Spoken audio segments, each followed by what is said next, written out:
What's going on, everybody? Back again today to do a movie review about a movie that seems like everyone is watching, but nonetheless, it is a shit movie. It's a shit movie, and we're going to talk about it, or I'm going to talk about it.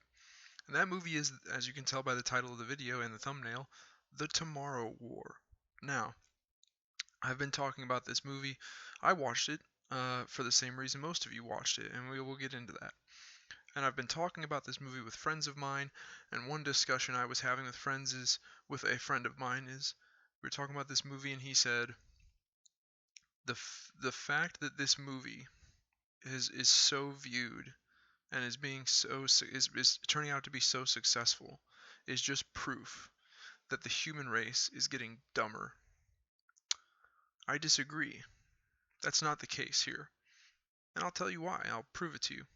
But first, we're going to talk about the movie itself. Now, just a heads up, this is going to be a spoiler filled review.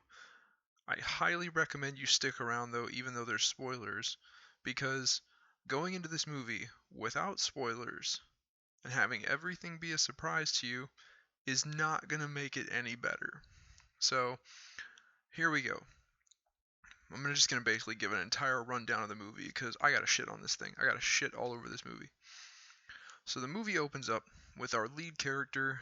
He's played by Chris Pratt. Uh, Big name actor, by the way, in this day and age to get for this shit movie. Like, holy fuck. And he comes home. He's into science. They reveal he was in the military. Um, he led military combat operations, so he has combat veteran experience. But now he wants to get into science. He's all about science. Science is the shit. And so he misses out on an opportunity to get hired on at this lab. Goes home. It's his, I can't remember what the fuck. This is how unmemorable this movie is. I can't remember what the hell they were celebrating. I guess it was Christmas. I don't know. But there's a party going on at his house. He goes home and he hangs out with his little daughter. She's super into science too. It's all like family and shit. And then they're watching this like on the TV. There's this like sports game. I don't even remember what sport they're playing. That's how fucking that's, oh my god, this movie's so bad. Um, There's a sports game they're watching on TV, and in the middle of the sports game, we're like less than we're maybe like 10 minutes into the movie at this point. So 10 minutes in, and they're watching this sports game on the TV, and this portal opens up in the stadium on the field, and these like soldiery people come out, and they're like, I'm paraphrasing here, but they're like, "Yo, human race, check it out. We're all from the future, and in the future, the human race has been just about wiped out by this alien species. And yeah, there's like 500,000 of us left, and we are here to draft you, our fathers and grandfathers, mothers and grandmothers, uh, our people from the past. We're here to draft you and take you into the future to help us fight this war." Let's break down how fucking retarded that is. And yeah, I use the word retarded. I don't care. Anyway, let's break down how fucking ridiculous and stupid that is. You have time travel technology, and you just used it successfully. And rather than have your plan be like, let's change the past. It's like a shittier version of Terminator. At least in Terminator, they were like, the machine's plot was, we're gonna go back in time and we're gonna kill this fucking John Connor kid before he can grow up and defeat us in a war, thereby changing the future and preventing humans from winning. These fucking people. We're gonna go back in time just to bring people forward in time to fight these aliens. No! Go back in time and give yourself like a decade or two's head start prepping for these aliens and preparing to fight. Just, redo it. You have a chance to do it over again from the beginning and do it better, but you're like, nah, let's just like reload that last autosave where we're just about fucking dead and play from there. You fucking moron pieces of shit. Anyway, so due to his combat veteran experience, of course, Chris Pratt's character gets drafted and he goes into the future. And it's from there for a little while after that, it's just pow pow, psoo, psoo, action, them fighting and fighting aliens and shit. By the way, the aliens, not a threat. Like, I mean, they're a threat, but they're about as much of a threat. Imagine if you combined like a Bengal tiger, like a fully grown tiger, with like a cobra snake. They're aliens. They're not like in sci-fi power armor carrying alien technology guns. No, they are creatures. The aliens from the movie Alien are more deadly than these things. These things can like they shoot. They're kind of big. I'd say they're about the size of like the males are about the size of like an adult deer, and the females are a bit bigger. But they're big. Their back is all very armored, like in an exoskeleton. They say their stomachs and their necks are the only soft parts. So their bullets will just bounce off. Uh, but their necks and their stomachs, no. And they've got arms and claws and shit and fangs, lots of fucking big sharp teeth, and they have these like tails or tentacle things or whatever that can shoot spikes out at you. So they have some form of projectile weaponry, but they don't speak any kind of discernible language. They're just growling and shit. Uh, they don't wear clothes. They don't eat with utensils. They're not an intelligent species. It's like they're like the aliens from Alien, but less threatening. Jesus. And yet we're supposed to believe that these things have like come to Earth and conquer Earth. Not once in this movie do you see one of these aliens use any kind of weapon other than their own body. We have nuclear warheads. We have bombs and missiles and rockets that would take out dozens upon dozens upon dozens of these things in one strike. This is the most bullshit enemy that they could have possibly come up with. The worst one possible. It would have been better if they were like a sentient species walking, wearing a highly advanced alien power armor suits, carrying highly advanced alien guns and weapons. That would have been a bit more believable. It's like, how. But I'm watching this movie, like, how did these fucking. That'd be like if I woke up one morning, if I went into a coma and I woke up like 4 months later and like they were like, dude, tigers have taken over the world. Like they just got they got tired of our shit and they started running at all of us and like into our towns and shit and killing all of us. And like they I'd be over here like, how did they get across the water? They swam. They can fucking swim, dude. They can swim. That's the kind of thing we're operating under here. That's crocodiles. Crocodiles have taken over. The fuck do you mean crocodiles have taken over? They just got tired of human shit.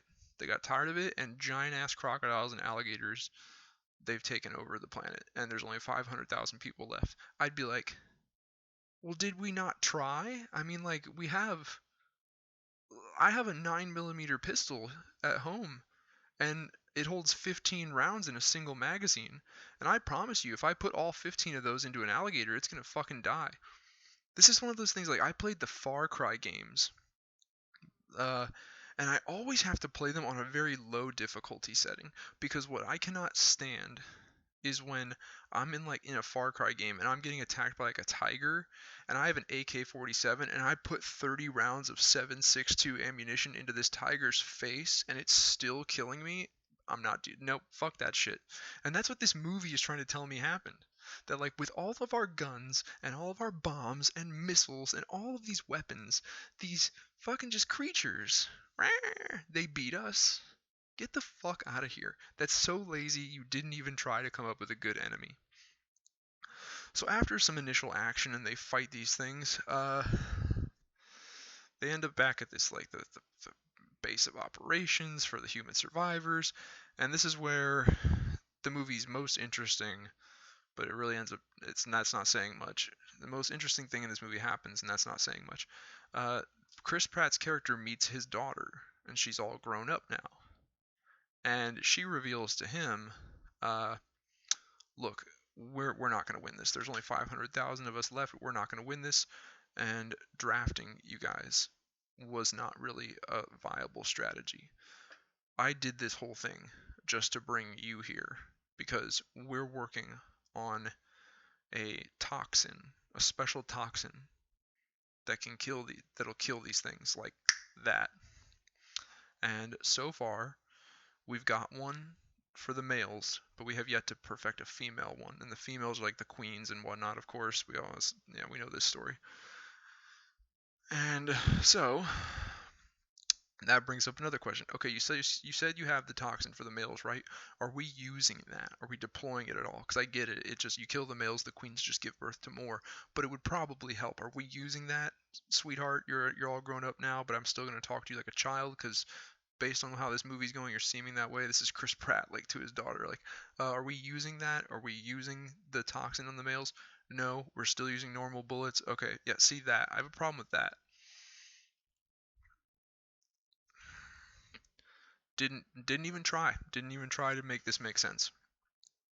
So long story short, they figure out they capture a female and they do some science and they figure out how to make the toxin to kill the females.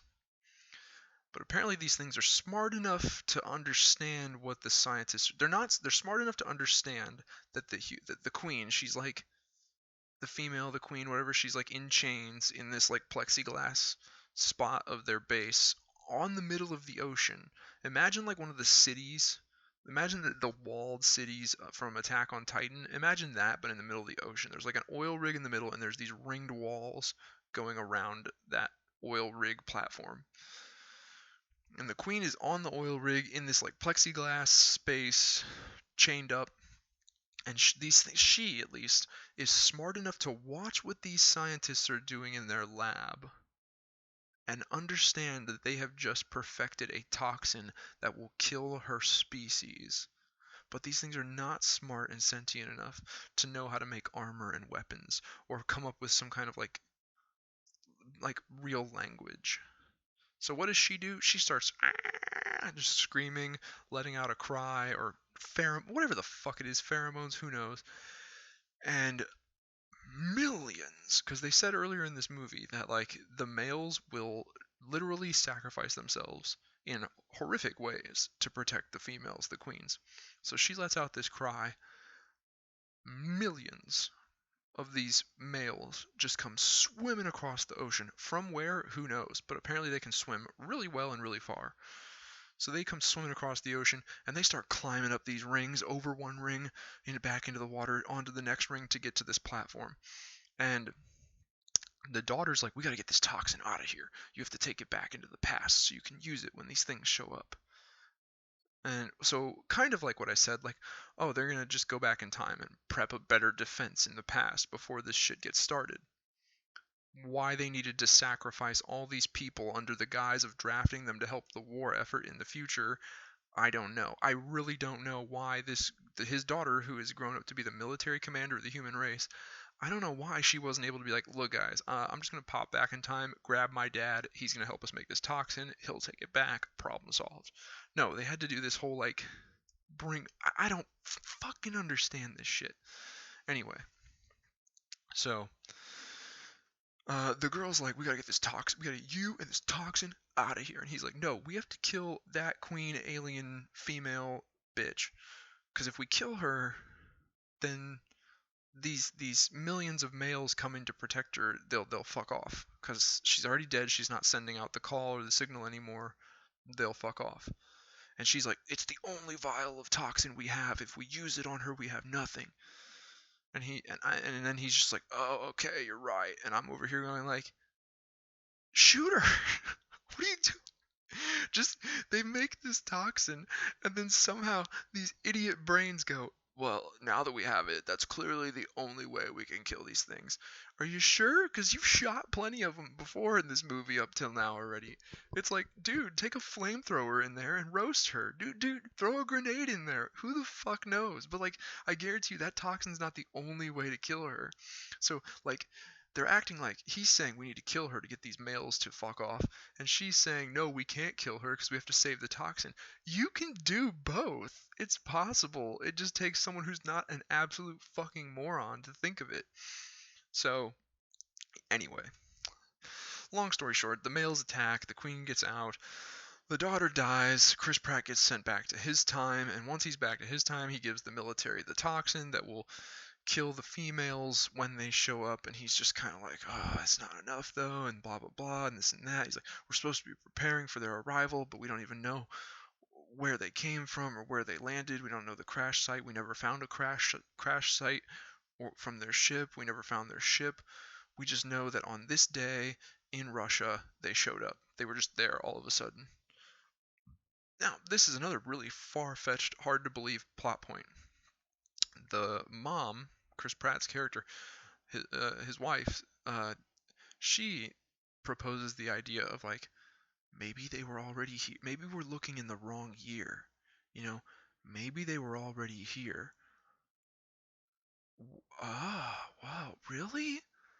Like, you never found a ship, you never found a crash site, and they just popped up one day?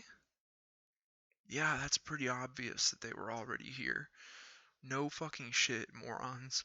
Anyway, so then Chris Pratt's character goes through about like 6 different people on this science quest chain of events, and they determine that in Russia, in the ice, frozen deep in the ice, in a glacier or whatever, ice covered continent, area of the continent, whatever, deep in the ice, there is the alien spaceship. And they are in there, lying dormant, covered by all this ice. But due to the effects of climate change, global warming over the next decade or so, that ice is going to melt and they're going to get released. So he goes to the military people. He's like, I know where these fuckers are. And we can go kill them right now. And for some reason, they're just like, we're too busy prepping. We're too busy trying to handle this shit, like everything that's going on. It's like, what's going on is this. The alien thing. And we need to kill them. So, like, let's go fucking kill them. And then the problems will be gone. And he's like, no, there's too much to worry about. It's like, oh my god. I just was sitting there watching. Oh my god. Oh man. I can't even deal with it. But basically, the head military administrative guy that tells him no, he only tells him no so that the movie has a story plot reason to reunite Chris Pratt, the main character, with his estranged father, who this whole movie has a theme of like family and, you know, at the end of the day, family's the most important thing and blah blah blah. Because now the movie has this reason, the story has a reason to reunite Chris Pratt's character with his estranged father, who was a special forces combat pilot, and he has his own plane, which isn't uncommon. People own private planes, but his plane that he owns privately is equipped with the technology necessary to make it able to stealthily sneak through Russian airspace. He owns that as a civilian. All right, cool. Like, let's just assume that's the case. So he makes peace with him after a nice heartfelt conversation, and they fly to Russia and they find the ship. And they're like, dude, fucking kick ass, man. Like, we found this ship. Like, we're gonna be heroes. Let's call in the cavalry. Let's get the military. We'll bomb the absolute fuck out of this ship. And Chris Pratt's like, once again, he's like, we don't have time for that. I gotta go in here now. So this crew of maybe like half a dozen to a dozen people are like, we're gonna go in now. What are you talking about? Like, it's surrounded by ice, it's frozen, they're asleep, and you know, because you've literally experienced the future, they're not gonna wake up for like years. So he's like, we don't have time for that. You have nothing but time to wait for like the military to come and do this shit right. So once again, the plot of this movie, it was not thought out, it was not meant to make sense. So they go in there with the toxin and they start using it on some of the sleeping aliens in their like stasis pods. By the way, the aliens have a ship. Nothing about their behavior or anything about them yet in this movie depicts them as like capable of building a ship or building tools or using tools. They just seem like brute monsters, but they're in a ship. So they start using the toxin on some of the aliens, and of course, some of them get woken up, and a queen gets woken up, and they fight them, and they beat them, and they kill them, and the movie's over. Yeah, yeah, happy, happy, the end. This movie made absolutely no sense, and it was not meant to. This is one of those movies where it's like, this. There are certain people. When you're a kid, everyone's pretty much like this. When you're a kid, you are amazed by, impressed, and entertained by visual stimulation, audio stimulation, bright lights, pretty colors, cool sounds. Your brain is stimulated by that kind of stuff. As you get older, it takes more to stimulate your brain because your brain becomes more developed. This movie is for people that still require very low amounts of stimulation in order to be entertained. This movie's for who the people who will truly enjoy this movie, truly enjoy it, are the ones that are still thoroughly impressed by a fireworks show. It's like, ooh, bright lights, pretty colors, ooh. I'm sorry, like, I don't hate fireworks shows, but it takes more than some bright lights and pretty colors to impress me and entertain me. That's just the way it is with me. But that's who this movie's for.